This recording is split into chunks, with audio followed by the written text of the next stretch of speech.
Today's top athletes exist inside billion-dollar ecosystems, supported by nutritionists and global PR teams.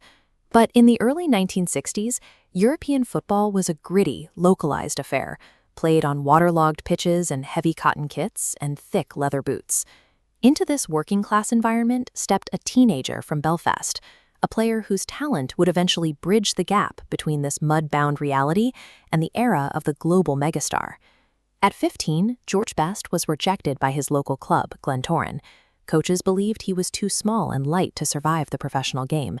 Yet after seeing him play, Manchester United scout Bob Bishop sent a famous telegram back to manager Matt Busby that simply read, "I think I've found you a genius."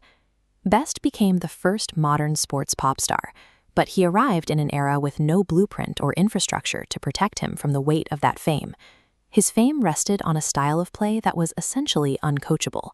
Opponents tried to stifle him with brutal, lunging tackles, but Best possessed an uncanny physical balance, allowing him to ride heavy contact and glide past defenders as if they weren't there. This brilliance propelled Manchester United to the 1968 European Cup victory. It was a historic moment for the club, coming exactly 10 years after the Munich air disaster had decimated the team's roster.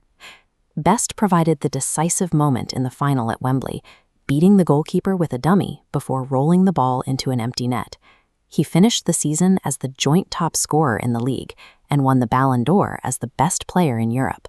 By age 22, he had mastered club football. He earned the highest possible validation when Pelé, the most iconic figure in the sport, named Best the greatest player he had ever seen. Outside the stadium, his youth and mop-top hair perfectly intersected with the explosive shift in 1960s youth culture. He looked and moved with a rock star, embodying a new kind of athletic archetype. After a standout performance in Lisbon, the Portuguese press dubbed him O Quinto Beatle, the fifth Beatle.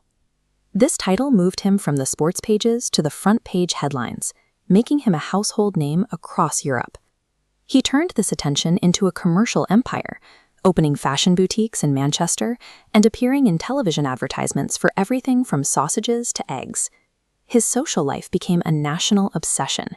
His ownership of nightclubs like Slack Alice and his high-profile romances were tracked by the press with the same intensity as his matches on the field.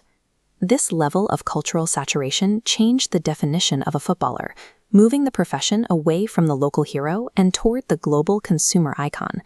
The psychological toll of this exposure was immense. Best relied on alcohol to cope with the pressure, struggling with a destructive streak that he admitted often overshadowed his gifts. The footballing world of the 1970s was completely unequipped to manage a megastar in distress. Without sports psychologists or welfare officers, Manchester United responded to his escalating problems with simple fines and suspensions. The public and the press effectively enabled his decline. They treated his witty quotes about squandering money on booze and cars as charming entertainment rather than the warning signs of a severe addiction.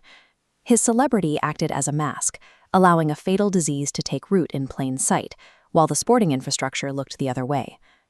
After Manchester United, his career became a restless, nomadic journey. He drifted through short-term stints in South Africa, the US, Scotland, and Hong Kong. These flight paths trace a failing attempt to outrun demons, as problems reached a breaking point. His time in the United States offered a poignant mix of lingering on-pitch brilliance and accelerating off-pitch chaos. While he was named the league's best midfielder in 1977, his addiction was increasingly dictating the terms of his life. The medical reality of his later years was brutal. He suffered from severe liver damage, eventually requiring a controversial transplant in 2002 that sparked national debate over his continued drinking. In his final weeks, Best requested that a tabloid publish a photo of him in his hospital bed. He wanted the public to see the physical cost of his addiction, accompanying the image with a stark warning, "Don't die like me." He died on November 25, 2005, at the age of 59. The global outpouring of grief included tributes from every corner of the sport, honoring a player who had reached heights few could imagine. George Best was the tragic pioneer of the modern era. He paid the ultimate price for his fame, a sacrifice that forced the sports industry to build the protective welfare and support systems that shield the megastars of today.